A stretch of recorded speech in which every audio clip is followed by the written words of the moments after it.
Night ended up being a GOP blowout in Congress, and particularly in the Senate. And in fact, right now going on in Louisville, that's the man who could very well be the next Majority Leader in the Senate, Mitch McConnell. He won a unexpectedly easy re-election bid last night against Allison Lundergren Grimes. He is now back as the senior senator from Kentucky and may very well be the leader of the majority party when they reconvene in January. He's holding a news conference in Louisville, and we'll listen in. Students inside Kentucky, not non-residents, 10 each year, and they're here today to witness what we may talk about. So let me just make a couple of observations. I think what the voters were saying yesterday was a couple of things. Number one, they're obviously not satisfied with the direction of the administration. But at the same time, I heard a lot of discussion about dysfunction in Washington. I think there are a lot of people who believe that just because you have divided government, it doesn't mean you don't accomplish anything. Earlier today, I got a call from the president, also from Senator Reid and the Speaker, and Ted Cruz, too, which I thought you'd be interested in. All of whom I think have the view that we ought to see what areas of agreement there are and see if we can make some progress for the country. I always like to remind people that divided government's not unusual in this country. We've had it frequently, I think maybe even more often than not since World War II. When the American people choose divided government, I don't think it means they don't want us to do anything. I think it means they want us to look for areas of agreement. Reagan never had the House in 8 years. Clinton didn't have the House or the Senate for 6 of his 8 years. I can think of at least 4 fairly significant things done. Reagan and Tip O'Neill saved Social Security for a generation, did the last comprehensive tax reform. We need to do that again. Bill Clinton and the Republicans did welfare reform and actually balanced the budget 3 years in a row. So I think we ought to start with the view that maybe there are some things we can agree on to make progress in the country. From an institutional point of view, the Senate needs to be fixed. I made a speech back in January, not widely covered, probably shouldn't have been widely covered, but a lot of people inside the Senate paid a lot of attention to it. The Senate in the last few years basically doesn't do anything. We don't even vote.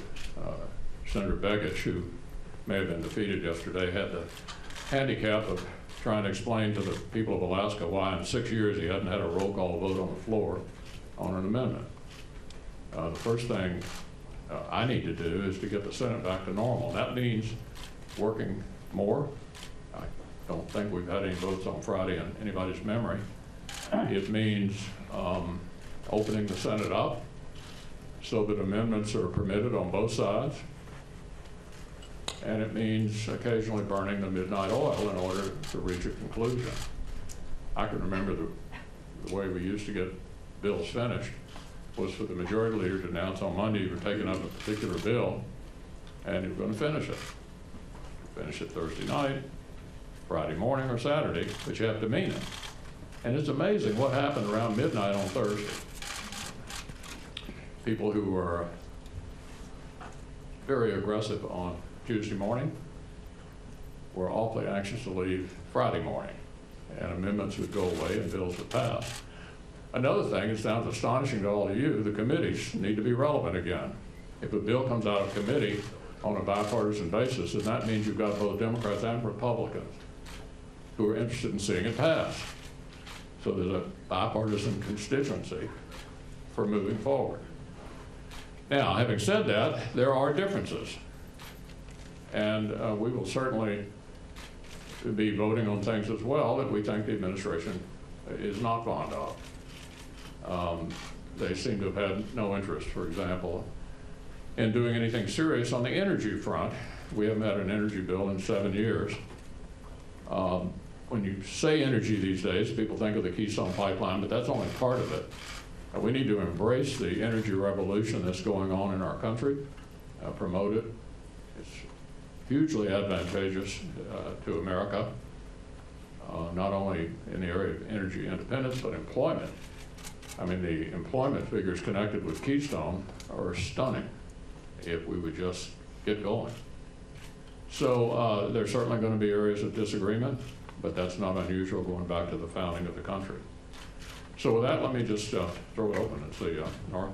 Senator McConnell, can you tell us, based on what the message of the voters was, many say they want to see gridlock end. What can you do, and can you assure the American people that gridlock can end under your leadership? Well, the Senate was the problem, not the House. The House passed over 300 pieces of legislation, many of them on a bipartisan basis, and nothing was done with them in the Senate. The American people have changed the Senate. So I think we have an obligation to change the behavior of the Senate and to begin to function again. That doesn't guarantee that the president's going to agree with everything we do, but we're going to go back to work and actually pass legislation. I've, by the way, been called by 3 prominent Democrats since last night. Prominent Democrats. They're anxious to be relevant again. You know, they're anxious for committee work to be respected. They're anxious to be able to offer amendments on the floor of the Senate and actually get votes. So, yeah, that's the way you get rid of gridlock. Now, it doesn't guarantee you've got a presidential signature on absolutely everything. Presidents do have the right to veto, something the president hadn't had to do. I think he's vetoed 2 little bills in 6 years. The first 2 years, he loved everything he got. In the last 4 years, the current majority made sure he never got anything he didn't like. So that's how you cure gridlock. Jeff? Senator McConnell, but after all this gridlock, how can the American people believe you? Believe Well, we have to demonstrate it. Actually like to do something. We have to. I'm sorry. What are a couple specific examples of things that you think you can work with the president on? Yeah. Trade agreements. The president and I were just talking about that right before I came over here. Most of his party is unenthusiastic about international trade. We think it's good for America. And so I've got a lot of members who believe that international trade agreements are a winner for America. And the president and I discussed that right before I came over here. And I think he's interested in moving forward. I said, send us trade agreements. We're anxious to take a look at them. The president's indicated he's interested in doing tax reform. We all know having the highest corporate tax rate in the industrialized world is a job exporter. All this talk about job exportation, what's exporting jobs is having the highest corporate tax rate in the industrialized world. He's interested in that issue, and we are too. So those are 2 very significant areas of potential agreement. Senator McConnell, that he wants to work with you, or do you believe that he will be pulled by his own party to? Well, look, there's only one Democrat who counts, the president. Let me illustrate the point. When Joe Biden and I negotiated the fiscal cliff deal at the end of 2012, the thing I wanted the most, that I thought would be the most important for Kentucky, was a $5 million per person estate tax exemption. A lot of people who have family farms and small businesses look like they're worth a lot of money, but they really aren't. And if you're lucky enough to have children who want to continue the farm or continue the small business, you can't get it down to them. You could not in the past because of the estate tax exemption. A $5 million exemption, indexed for inflation, permanent law would save 99% of the small businesses and farms in my state from having to be sold. The leader of the Democrats in the House made it quite clear to me that if that was in the final deal, House Democrats wouldn't vote for it. I thanked her. It was in the final deal, and only 15 House Democrats voted against it, and only 3 Senate Democrats. The point I'm making is, the Democrat who counts is the President of the United States. Democrats in Congress will support whatever he agrees to do, and that was a perfect example of exactly what I'm talking about. So, and you know, we were very much inclined to support President Bush as well. This is not unusual. When you have the White House, the most important member of your party is the person in the White House. So we'll see whether we can work with the president. I hope so. That's what he says, and we'll find out. Senator McConnell. David? Thank you. Senator McConnell, except for the few deals that you've worked out, mainly with Vice President Biden, the president and congressional Republicans don't really have a good track record of working things out. Can you talk about how you think a united Republican Congress would possibly the ability to send the president bills that he's either forced to veto or sign might alter the dynamic? Yeah, well, I'm not sure he's going to sign everything, but we're going to function. We are. We're going to pass legislation. Some of it he may not like, but we're going to function. This gridlock and dysfunction can be ended.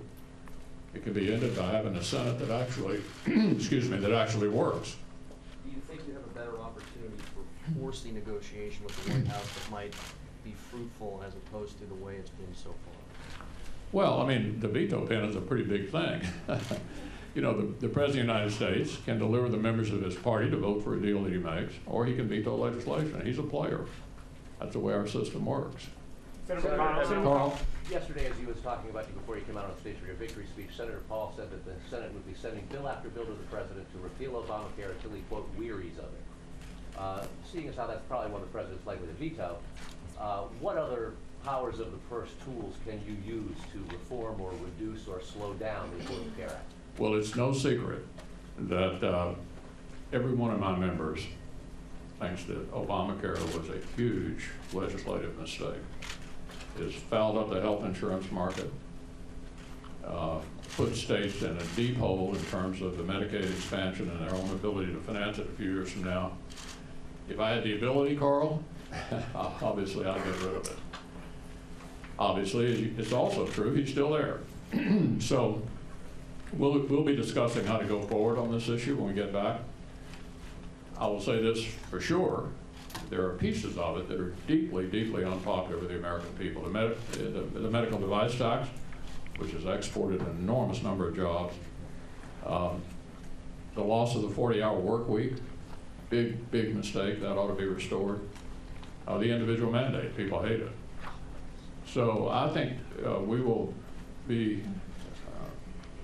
addressing that issue in a variety of different ways. Senator McConnell, as you know, you're going to be, regardless of what happens in the last few races, you'll still be short 60 votes in the Senate. You have a pretty ideologically diverse conference, including a number of blue state Republicans who are up for re-election in 2016. How realistic is it? Should your base, should there be a reality check for your base on how far you can go in pushing a conservative agenda in the new Congress? Well, we'll find out. I mean, what you state is a statement of the obvious, that it takes 60 votes to do a lot of things in the Senate, but there are some things we can do with 51 votes. A budget is an extremely important thing. The president does not sign the budget, and that determines how much we're going to spend. I think it's within our ability, within our power to pass more appropriation bills which fund the government, and there's no secret that I and most of my members think that the bureaucratic strangulation of our economy is a huge factor in the slow growth that we've experienced after the deep recession of 2008. And so I think it's reasonable to assume that we will use the power of the purse to try to push back against this overactive bureaucracy. And of course, we have a huge example of that here in this state with the war on coal. Not authorized by Congress. Cap and trade couldn't get the votes to pass when our friends on the other side owned the place. When they had huge majorities in the House and Senate, they couldn't pass cap and trade. The president's trying to do it anyway. I think there's widespread opposition to that, and you would look for us to go after those kind of things through the spending process, which I think is our best tool in our governmental system. By the reconciliation process too? Well, we'll see how we do. Paul? Senator, in the debt ceiling fight afterward, you told me that it was a hostage not worth shooting, but it was a hostage worth holding for some ransom. The debt ceiling is coming up sometime in the spring, this summer. Are we going to have another brinksmanship moment there, or are those sorts of crises going to end? Well, let me make it clear there will be no government shutdowns and no default on the national debt. Senator McConnell, you insist on cuts as part of the debt ceiling increase?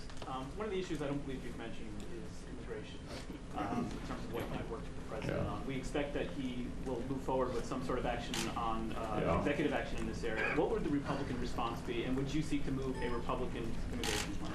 Well, let me say, I think the president choosing to do a lot of things unilaterally on immigration would be a big mistake. It's an issue that most of my members want to address legislatively. And it's like waving a red flag in front of a bull to say, if you guys don't do what I want, I'm going to do it on my own. And the president's done that on Obamacare. He's done it on immigration and threatening to do it again. I hope he won't do that, because I do think it poisons the well for the opportunity to address a very important domestic issue. But how would you anticipate Republicans responding if and when that's on? I wouldn't do that to you. Senator, could you tell us a little Can I bit ask more you, about? You obviously have worked with the president for a number of years now. You've had communications with him, sometimes cordial, sometimes not so cordial. What do you sense, having talked to him today, about his mood, what he's willing to do? Everyone talks about, you mentioned Tip O'Neill and Reagan. That was sort of a wonderful Camelot moment, I guess, in this country with bipartisanship. Can that be achieved between you, the Republicans, and the president? Look, the relationship I have with the president has always been cordial. I mean, there's not a personality problem here or anything like that. I think my attitude about all this at this point is trust but verify. I mean, let's see. The American people have spoken. They've given us divided government. The question for both the president and for the speaker and myself and our members is, what are you going to do with it? And I've already said I want to first look for areas that we can agree on, and there probably are some, and that's what we're going to be talking about in the next few weeks. And can I ask a follow-up, sir? You said did you basically say you promise there will not be a government shutdown? And is that holding out an olive branch to the president, you feel? Yeah, we're not going to be shutting down the government or defaulting on the national debt. Senator, has the president invited you to come to the White House and We're have a meeting? going to a lunch Friday that I think you're already aware of. Senator? Nora, you have any questions? Senator, do you have any concern about those members of your conference who might want to run for president, like to step outside your leadership? How will you handle them? Look, I know a lot of people who want to run for president. What I tell them all is, the best day you'll have will be the day before you announce. It is short of being in combat and being shot out with real bullets, or anything harder than running for president. Unless it's running for re-election if you're a leader of one of the parties in the Senate. Look, I have no problem with people's ambitions. You know, I serve in a body with a bunch of class presidents. They're all ambitious, so they wouldn't be where they are. A lot of folks with sharp elbows and big egos, and look, I am not troubled by ambition, and I think we can accommodate that and still make progress for the country. Even if it thwarts your own goals? You're asking me a whole lot of hypotheticals that I'm not willing to indulge in. How about your colleagues? Senator, I wanted to ask, it's been suggested that a Republican Senate would bring the nomination process to a grinding halt. One, will it? How do you expect to handle the president's nominations? Many very important ones still lingering. And two, what are your thoughts on rolling back, getting rid of the nuclear option? Yeah, I will address the second issue. I have said to my members, going back to November of 13, when the trigger was pulled and the rules of the Senate were broken, that's something we ought to address if we're given the majority, and we have been given the majority, and we will address it. But no decision yet on whether. No, I'm going to discuss that with our colleagues. It's a big issue. Largely lost on the general public. But the most significant thing about what the majority leader decided to do was to break the rules of the Senate, which require 67 votes to change the rules of the Senate, by overruling the parliamentarian who said you cannot do that with 51. It was a huge, huge mistake in my view. It is hard to unring a bell. They've now established a precedent. It's a big issue and a big discussion that we're going to have in the coming months. How was your call with Senator Cruz? You mentioned that he called you today. He just called to congratulate me on my election, and was impressed with the margin, and I was pretty happy about it myself. Did he, Senator? We had a good friendly conversation. But you believe that Yeah, he will be. I'm sorry. But you believe that he will be, and some of those other Republicans who are running for president will make it more difficult for you to have that responsible governing majority that you mentioned that you want to have. We've got all kinds of people in a 50, I hope, 54-member Senate. We'll see where we are at the end of the Did voting. he pledge to work with you, though, or did he say, you know, we have different You can talk to him. It was a very cordial conversation. I appreciate it. Have you had conversations with Angus King about switching over to your side? He called to congratulate me on my election. No, I've not talked to him about that. He's a pretty independent guy. I think he's probably going to announce today what he's going to do. Senator, you said twice now that there would not be a default, but would you insist on cuts to correspond with any debt ceiling increase the way that John Boehner has in the past? Well, we have the opportunity now to pass the budget, which has to do with how much you're going to spend. So I think we have other mechanisms that were unavailable to us with the previous configuration of the government, and I think that's a pretty important tool. Senator, Paul? Can you talk about your phone call with Harry Reid? You two have had the most acrimonious relationship of any. No, you've had the most open, acrimonious relationship of any two leaders in a long time. We've had some spirited debates on the floor of the Senate about the way the place is being run, but we don't have an acrimonious relationship personally. I mean, anyway, what was your question? What was that conversation like, and are you two going to work better together in the coming year? Well, he called to, obviously, having been a leader in a tough race himself, he called actually to compliment me on what a skillful campaign we ran. He obviously paid very close attention to it. And as many of us have discussed before, that's sort of been the new paradigm since Dashiell was defeated, that you get a kind of presidential level campaign if you're a leader of the Senate. And so Harry said, he followed it very closely and complimented me on the campaign well run. Will you return the favor to him in 2016?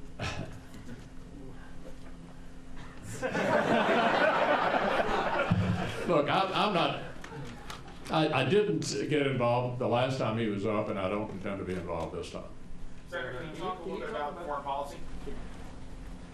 Go Can you ahead. talk a little bit about foreign policy, what your objectives will be as Senate Majority Leader? Well, I think the immediate concern in the health area is obviously the Ebola crisis and what, if anything, the administration feels they need further on the financial side. With regard to the authorization to help the Syrian rebels, as you know, we insisted on that terminating at the end of this year so we could have a new discussion with the administration about sort of where the administration sees the battle against ISIS. And so I think that's one of the things the President mentioned today is going to be on his agenda at our luncheon Friday, sort of where we are and what recommendations he may have to make about the way forward. Will the Senate have hearings on the IRS? Oh, you can bet on that. Yeah. Senator, what about Dodd-Frank? Can you talk about how much of a window do you see yourself having to pass big legislation next year? And how willing are you to use the reconciliation tool to try and... David, I think we've got to finish this year's session first. By the way, that Harry Reid is still the majority leader. And I think the immediate discussion we're going to be having is what should we try to wrap up during the lame duck. I mean, there are a number of things that have been sort of put off that... Do you have any preference for how the next spending bill is handled, the one that expires in December? Say that again. CR expires in December. We've been talking about whether to do a CR or an Omni. We'll be talking about whether to do the tax extender package. There are a number of things that have sort of stacked up. I mean, I think I've said it before, I'll say it again, the Senate hasn't been doing anything. So there's a whole lot of unfinished business sitting there, some of which it might be advantageous to get out of the way. The Democrats may want to do it and we may want to do it in order to clear off some of the